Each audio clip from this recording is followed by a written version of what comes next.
السلام علیکم ورحمۃ اللہ تعالی وبرکاتہ۔ نحمده ونصلي ونسلم على رسوله الكريم اما بعد فاعوذ باللہ من الشیطان الرجیم بسم اللہ الرحمن الرحیم۔ یوم یأتی بعد آیات ربک لا ينفع نفسا ایمانها لم تکن آمنت من قبل او کسبت فی ایمانها خیرا۔ صدق اللہ العظیم وصدق بلغناہ النبی الامین المتین الکریم ونحن علی ذلک لمن الشاہدین والشاکرین والحمدللہ رب العالمین۔ بگرداب بلا افتاد کشتی ضعیفانو شکشتہ رات کشتی بحق خواجہ عثمان ہاروت مدد کن یا معین الدین چشتی، مدد کن یا معین الدین چشتی، مدد کن یا علاء الدین چشتی۔ میرے پیارے آقا صلی اللہ تعالی علیہ وآلہ وسلم کی پیارے دیوانوں، ہر ہفتے کی طرح اس ہفتے بھی سنی دعوت اسلامی کے ہفتہ واری روح پرور سنتوں بھرے اجتماع میں آپ سب حاضر ہوئے۔ اللہ رب العزت کی بارگاہ میں دعا ہوں کہ اللہ رب العزت ہم سبوں کی اس حاضری کو اپنی بارگاہ رحمت میں قبول و مقبول فرمائیں، اور بار بار ہزاروں بار ایسی بابرکت مجلسوں میں محفلوں میں شرکت کرنے کی توفیق رفیق عطا فرمائیں۔ مسلسل دو چار ہفتوں سے آپ سبھی حضرات فتنہ دجال کے حوالے سے اور قیامت کی چند بڑی نشانیوں کے حوالے سے گفتگو سماعت فرما رہے ہیں، اور مجھ سے پیشتر بھی آپ سبھی حضرات نے آپ کے اپنے ہی علاقے کے نہایت ہی متحرک اور فعال شخصیت کے مالک مولانا جاوید صاحب قبلہ کی زبانی بھی آپ نے فتنہ دجال کے حوالے سے اور قیامت کی چند بڑی نشانیوں کے حوالے سے کچھ معلوماتی باتیں آپ کے انہوں نے گوش گزار کی اور آپ نے سماعت فرمائیں۔ مجھے امید ہے کہ آپ ان باتوں کو یاد بھی رکھیں گے، اور انشاءاللہ العزیز اللہ توفیق دے تو ان باتوں کو دوسروں تک پہنچانے کی سعادت بھی حاصل کریں گے۔ آئیے نہایت ہی اختصار کے ساتھ آج فتنہ دجال کی آخری قسط آپ کی گوش گزار کر رہا ہوں، سماعت فرمائیں اور اسے یاد بھی رکھنے کی کوشش کریں، اس لیے کہ آقا علیہ السلام کا فرمان ہے کہ دجال اس وقت ظاہر ہوگا کہ جب لوگ اسے بھول چکے ہوں گے، جب اسے لوگ بھول چکے ہوں گے۔ حتیٰ کہ ایک روایت میں یہاں تک آیا ہے کہ لوگ ممبروں پر، یعنی امام ممبروں پر اس کا ذکر تک نہ کریں گے، اس وقت وہ آئے۔ اس قدر تفصیل کے ساتھ بیان کا مقصود اور مطلوب یہی ہے کہ آپ اچھی طرح سے جان لیں، جب جانیں گے تب نہ ان فتنوں سے بچنے کی کوشش کریں گے، جب فتنوں کو آپ جانیں گے ہی نہیں تو پھر آپ بچیں گے کیسے؟ تو فتنوں سے بچنے کے لیے ضروری ہے کہ ہم ان فتنوں کے حوالے سے جانیں، اور آقا کریم صلی اللہ علیہ وسلم کا ہم پر احسان ہے کہ آقا دو جہاں صلی اللہ علیہ وسلم نے غیب دانبی نے ہمیں فتنہ دجال کے اور دجال کے پل پل کی خبر ہمیں عطا فرمائی ہے نا۔ کیوں؟ اس لیے کہ ہم اس کے فتنے سے اپنے آپ کو محفوظ رکھ سکیں۔ آئیے میں نہایت ہی اختصار کے ساتھ کچھ باتیں آپ کی گوش گزار کر رہا ہوں، سماعت فرمائیں۔ پہلی بات تو یہ کہ دجال کون ہے؟ دجال کون ہے؟ اس حوالے سے کئی ایک روایتیں ہیں۔ ایک روایت یہ ہے کہ فرمایا گیا کہ مدینے کی یہودی گھرانے میں پیدا ہونے والا، جس کا نام یہاں پہ صاف ہے، یعنی دجال ہے، ٹھیک ہے، یہودی گھرانے سے اس کا تعلق ہوگا۔ اور ایک روایت یہ ہے جو میں نے علامہ فیض احمد اویسی صاحب رحمۃ اللہ تعالی علیہ، جن کے حوالے سے شاید آپ نہ جانتے ہوں، ماضی قریب کے عالم گزرے ہیں، اور یہ ہماری بہت بڑی کمی ہے کہ ہم اپنے بڑوں کو نہیں جانتے ہیں۔ آپ کو بڑی حیرت ہوگی کہ علامہ فیض احمد اویسی صاحب رحمۃ اللہ تعالی علیہ ان اکابر علماء میں ہیں جنہوں نے 4000 کتابیں لکھی ہیں۔ کتنی؟ سرکار اعلیٰ حضرت نے کتنی کتابیں لکھی ہیں؟ 1400 کے قریب۔ اور علامہ فیض احمد اویسی نے کتنی کتابیں لکھی ہیں؟ ابھی ماضی قریب کیا 4-5 سال ہوا ان کا وصال ہے نا ہاں پاکستان میں 4000 کتابیں لکھی۔ کیا علم رہا ہے نا؟ تو ہر دور میں اللہ تعالیٰ اپنے ایسے خاص بندوں کو بھیجتا ہے۔ تو انہوں نے ایک بڑا کام یہ بھی کیا کہ سرکار اعلیٰ کی بہت ساری کتابیں اور بہت سارے فتاوے جو کٹھن الفاظ میں تھے انہوں نے سہل اردو میں کر کے دنیا کو سامنے پیش کیا۔ اس لیے کہ سرکار اعلیٰ کی بہت ساری کتابیں ایسی ہیں کہ جو علماء کے سر سے گزر جائے تو عوام کیا سمجھے۔ تو علامہ فیض احمد اویسی صاحب نے یہ صرف عوام پہ نہیں بلکہ علماء پہ انہوں نے احسان کیا کہ انہوں نے بہت ساری اہم کتابوں کو سہل اردو میں کر کے دنیا کے سامنے پیش کیا ہے۔ تو علامہ فیض احمد اویسی صاحب قبلہ رحمۃ اللہ تعالی کا ایک رسالہ میں نے پڑھا، اس میں انہوں نے ایک روایت کو بیان کیا ہے، لیکن ساتھ میں یہ بھی لکھا ہے کہ یہ ضعیف روایت ہے۔ ساتھ میں یہ بھی لکھا ہے کہ یہ ضعیف روایت ہے، اور پھر انہوں نے اس کڑی کو کس طرح سے آگے جوڑا ہے سماعت فرمائیں۔ فرمایا کہ جب حضرت سلیمان علیہ السلام ہیکل سلیمانی کی تعمیر فرما رہے تھے تو اس تعمیر میں انسان اور جنات دونوں شامل تھے۔ انسان اور جنات دونوں شامل تھے۔ اس درمیان ایک جن مرد کو ایک انسان عورت سے محبت ہوئی، حتیٰ کہ اس عورت کو احساس تک نہ ہو سکا کہ یہ جن ہے۔ شادی ہوئی، اس سے ایک بچے نے جنم لیا جو عجیب الخلقت تھا، ہے نا؟ تو فرمایا گیا کہ اس سے جس بچے نے جنم لیا دراصل وہی دجال ہے۔ حضرت سلیمان علیہ السلام نے اسے زنجیروں میں قید کروا دیا تھا، اسے زنجیروں سے قید کروا دیا تھا۔ اب آگے اس کڑی کو آگے انہوں نے جوڑا کہ وہ جو حضرت تمیم داری رضی اللہ تعالیٰ عنہ والی حدیث جسے میں نے کئی مرتبہ آپ کے گوش گزار کیا کہ حضرت تمیم داری رضی اللہ تعالیٰ عنہ نے دجال سے ملاقات کی اور کس طرح سے کی اسے آپ نے سماعت فرمائیں، اور آ کر کے انہوں نے آقا علیہ السلام کے بارگاہ میں وہ سارا حال وہ سارا واقعہ پیش کیا۔ پھر آقا علیہ السلام نے ان کا بیان کردہ واقعہ سارے صحابہ کو جمع فرما کر کے آقا علیہ السلام نے اسے تفصیلاً بیان فرمایا۔ تو آگے لکھتے ہیں کہ دراصل یہ وہی دجال تھا کہ جسے حضرت سلیمان علیہ السلام نے قید کروا دیا تھا زنجیروں سے۔ کہاں قید کروا دیا تھا؟ تو فرمایا گیا کہ بحر ہند کے کسی نامعلوم جگہ پر اسے قید فرما دیا تھا۔ بحر ہند یعنی ہندوستان کے جو سمندر کہلاتا ہے، بحر عرب ہے، بحر احمر ہے، بحر ہند ہے، بحر کلثوم ہے، اور کیا کیا ہے۔ تو بحر ہند کے کسی نامعلوم جگہ پر اسے قید کر دیا تھا، اور آج بھی وہ وہیں پر قید ہے۔ ٹھیک ہے، اب آگے سماعت فرمائیں۔ اب اس حوالے سے کئی ایک اور روایتیں ہیں، ٹھیک ہے، اس طرف نہ جاتے ہوئے بس اتنی بات بھی آپ یاد رکھ لیں تو بہت بڑی بات ہے۔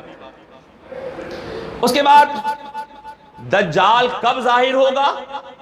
دجال کب ظاہر ہوگا؟ تو جیسا کہ ابھی آپ نے مولانا جاوید صاحب قبلہ سے سماعت فرمایا کہ دجال کی آمد سے قبل دنیا بھر میں ہر طرف قتل و غارت گری مچی ہوگی، ہر طرف جنگیں ہوں گی، اور حضرت امام مہدی رضی اللہ تعالیٰ عنہ کا ظہور اس سے پہلے ہو چکا ہوگا، اور آپ قسطنطنیہ کو یعنی استنبول کو فتح کرنے کے لیے روانہ ہو چکے ہوں گے۔ ٹھیک ہے، اور یہاں پہ ایک بات اور یہ بھی سماعت فرما لیں کہ شیعہ حضرات جو ہے نا، شیعہ لوگ امام مہدی کو علیہ السلام بھی کہتے ہیں، ٹھیک ہے، اور ہم اہل سنت و جماعت کا یہ عقیدہ ہے، یہ ماننا ہے کہ علیہ السلام یہ انبیاء کرام کے لیے خاص ہے، اور امام مہدی رضی اللہ تعالیٰ عنہ جو ہیں وہ نبی نہیں بلکہ وہ ولی ہیں، اپنے وقت کے غوث ہیں، اپنے وقت کے غوث اعظم ہیں، ہے نا؟ امام مہدی رضی اللہ تعالیٰ عنہ تو ہم انہیں رضی اللہ تعالیٰ عنہ کہتے ہیں۔ اور یہاں پہ امام مہدی کے حوالے سے ایک بات اور بھی عرض کر دوں، جیسا کہ شیعہ حضرات کا یہ عقیدہ ہے کہ امام مہدی کا ظہور ہو چکا ہے، وہ غائب ہیں، بعد میں وہ ظاہر ہوں گے۔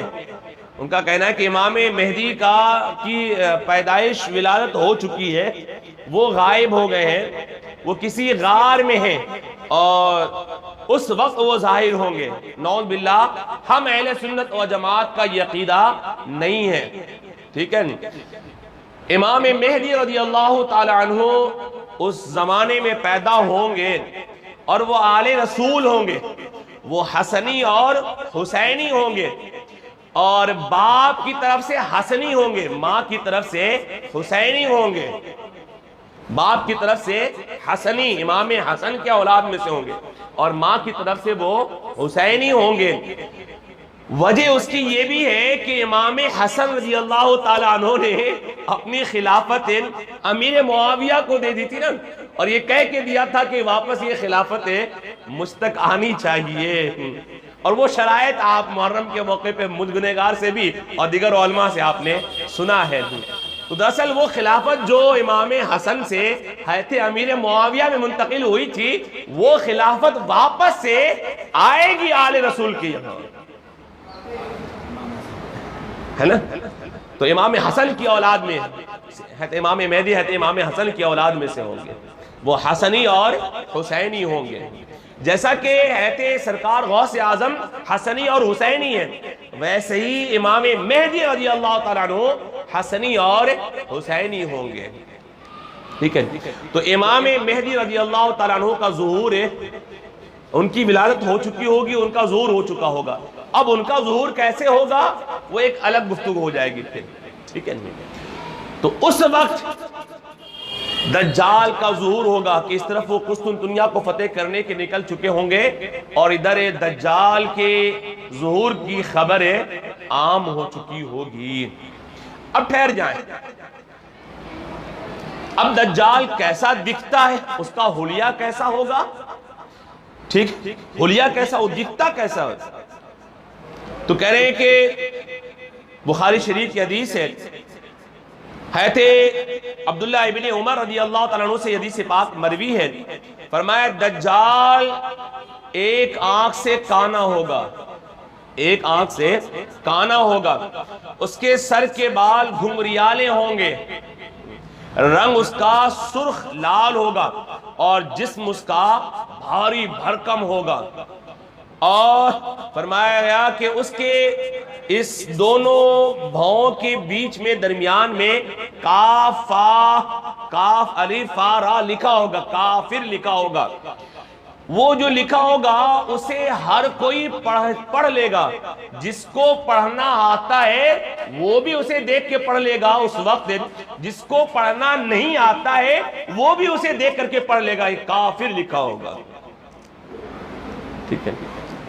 یہ اس کا حلیہ مختصر سا۔ اب اس حوالے سے اور کئی ایک روایت ہے، وقت نہیں ہے، مجھے ابھی کہیں اور بیان کرنے کے لیے جانا ہے مجھ کو ابھی، ٹھیک۔ اب اس کے بعد کہ اب دجال کرے گا کیا، وہ کیا کرے گا؟ کرے کہ دجال دنیا بھر میں فتنہ و فساد بپا کرے گا، ٹھیک ہے، فتنہ و فساد بپا کرے گا، اور اتنا بڑا فتنہ و فساد بپا کرے گا کہ دو جملوں میں سماعت فرما لیں۔ حدیث شریف ہے، جیسا کہ آپ نے پہلے بھی سماعت فرمایا، کہ فرمایا گا کہ اولاد آدم پر دجال سے بڑا فتنہ کبھی گزرا نہیں ہوگا، اس کا فتنہ اتنا بڑا فتنہ ہوگا، اس کا اسی سے اندازہ لگا لے کہ پھر اس کا فتنہ کتنا بڑا فتنہ ہوگا۔ اب تک جتنے فتنے ہوئے ہیں پیدا، ان تمام فتنوں میں سب سے بڑا فتنہ جو ہوگا وہ دجال کا فتنہ ہوگا۔ اب کیسے فتنے ہوں گے وہ وقت نہیں کہ میں آپ کے گوش گزار کروں، بلکہ دجال کے فتنوں کا آغاز ہو چکا ہے، جس کی مختصر سی تفصیل میں نے پہلے کے بیانات میں آپ کے گوش گزار کیا ہے نا، ٹھیک۔ اب اس کے بعد کریں گے، وہ کرے گا کیا؟ دجال کیا کرے گا؟ تو دجال اپنی خدائی کا دعویٰ کرے گا۔ کیا؟ اپنی خدائی کا دعویٰ کرے گا، کہے گا نا ربکم الاعلی، میں تمہارا رب ہوں، اور وہ عجیب و غریب کرشمات دکھائے گا، آسمان سے پانی برسائے گا، وہ زمین سے سبزہ اگائے گا، وہ ٹھیک ہے، اور جس طرف سے وہ گزرے گا زمین اپنا خزانہ اڈیل دے گی، اس کے ساتھ چلے گی، لیکن جب وہ چلا جائے گا پھر کچھ بھی نظر نہ آئے گا۔ اس طرح کے بڑے بڑے عجیب و غریب کرشمات وہ دکھائے گا، جسے دیکھ کر کے لوگ اسے اپنا خدا مان لیں گے، معاذ اللہ جل جلالہ۔ اور سب سے پہلے جو دجال کے ساتھ ہول ہوں گے وہ کون لوگ ہوں گے؟ وہ یہودی ہوں گے، وہ یہودی ہوں گے۔ اور وہ کہاں سے نکلے گا؟ تو فرمایا گیا کہ وہ خراسان، ایران کا ایک شہر ہے، وہاں سے وہ نکلے گا، وہ جگہ بھی بتا دی گئی ہے نا۔ تو دجال کے ساتھ سب سے پہلے یہودیوں کی فوج ہوگی، یہودیوں کی جماعت کے ساتھ کھولے گی۔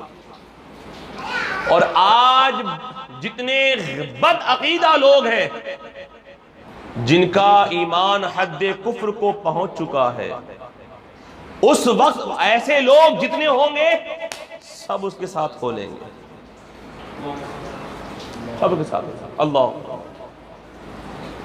سب اس کے ساتھ، یہ دجال کی فوج میں جائیں گے سب،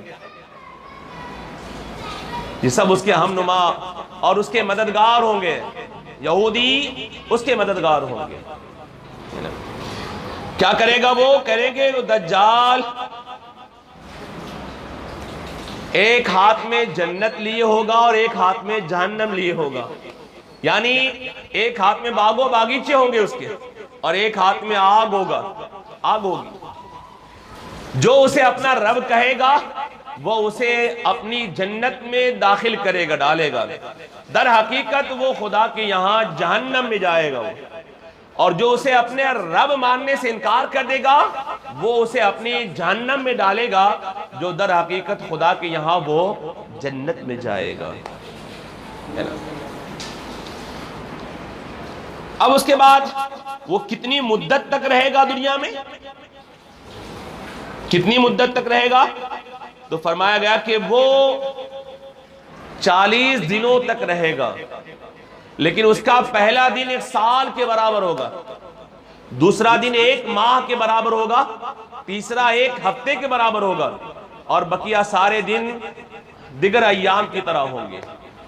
40 دن رہے گا، اور اس 40 دن میں دنیا کا چپا چپا سوائے حرمین طیبین کے گھوم آئے گا، وہ سب گھوم آئے گا۔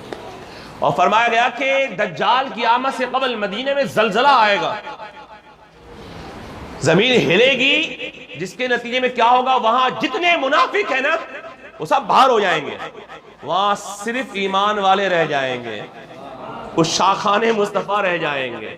ہاں جتنے نا فرمایا گیا وہ زلزلہ آئے گا نا تو سب بھاگ جائیں گے اور باہر دجال کے ساتھ ہو لیں گے، اور مدینے میں صرف اہل ایمان رہ جائیں گے، یار اہل ایمان عاشق لوگ رہیں گے۔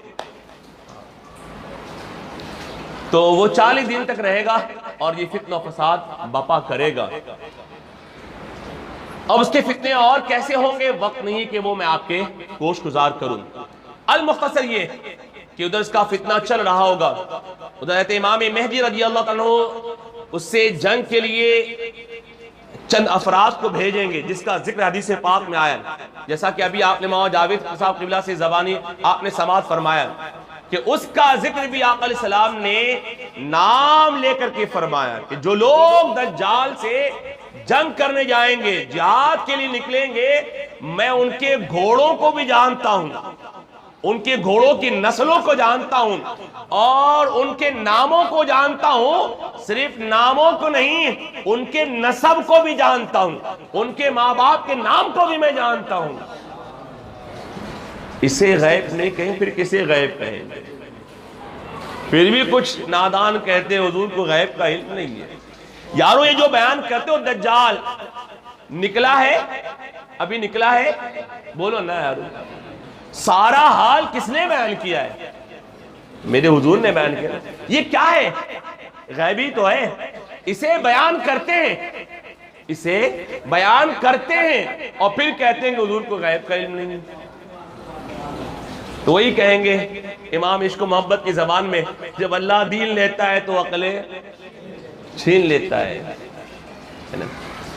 تو ادھر امام مہدی اس سے جنگ کے لیے چند حضرات کو بھیجیں گے، ادھر دمشق کی جامع مسجد میں فجر کی نماز کا وقت ہوگا، اقامت ہو چکی ہوگی۔ اس وقت حضرت عیسیٰ علیہ السلام کا دمشق کی جامع مسجد کے مینار پہ ان کا نزول ہوگا۔ دو فرشتوں کے ذریعے سے وہ مینار پہ اتریں گے اور پھر اس مینار سے وہ مسجد میں تشریف لائیں گے، اور امام مہدی رضی اللہ تعالیٰ عنہ کی اقتداء میں، ان کی اقتداء میں آپ نماز فجر کو ادا فرمائیں گے، اور پھر امام مہدی رضی اللہ تعالیٰ عنہ اور حضرت عیسیٰ السلام مل کر کے جہاد فرمائیں گے دجال سے۔ ایک حدیث پاک میں آتا ہے کہ حضرت عیسیٰ السلام کو دیکھتے ہی دجال پگھلنے لگے گا، جس طرح سے نمک پانی میں پگھلتا ہے، ویسے حضرت عیسیٰ السلام کو دیکھتے ہی دجال پگھلنے لگے گا۔ حضرت عیسیٰ السلام سے ایک تیر ماریں گے جہاں تک کہ وہ ختم ہو جائے گا، وہ مر جائے گا، اس کا خاتمہ ہو جائے گا۔ اس کے بعد المختصر یہ کہ پوری دنیا میں ایک ہی حکومت ہوگی، ایک ہی ملت ہوگی، ایک ہی جھنڈا ہوگا اور ایک ہی مسلک ہوگا۔ اس وقت وہ آیت کریمہ کہ جس میں اللہ نے فرمایا کہ ہم دین کو غالب کر کے رہیں گے، تو اس آیت کریمہ کی تکمیل جو ہوگی وہ اس وقت ہوگی۔ هو الذی ارسل الرسول بالحق، ہے نا، وہ ذہن سے نکل ودین، تو جس میں اللہ نے فرمایا کہ ہم دین حق کو غالب کر کے رہیں گے، تو امام مہدی رضی اللہ تعالی عنہ اور حضرت عیسیٰ السلام کے ذریعے سے اللہ تبارک تعالیٰ پوری دنیا میں ایک حکومت قائم فرمائے گا، پوری دنیا میں ایک ہی قانون نافذ ہوگا، ایک ہی حکومت ہوگی، ایک ہی ملت ہوگی، اور ایک ہی مسلک ہوگا، ایک ہی شریعت ہوگی، اور ایک ہی جھنڈا ہوگا، اسلامی جھنڈا ہوگا۔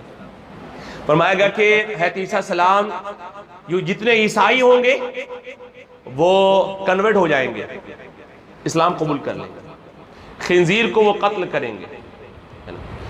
یہودیوں میں چند ہی لوگ اسلام قبول کریں گے، بقیہ سب مارے جائیں گے۔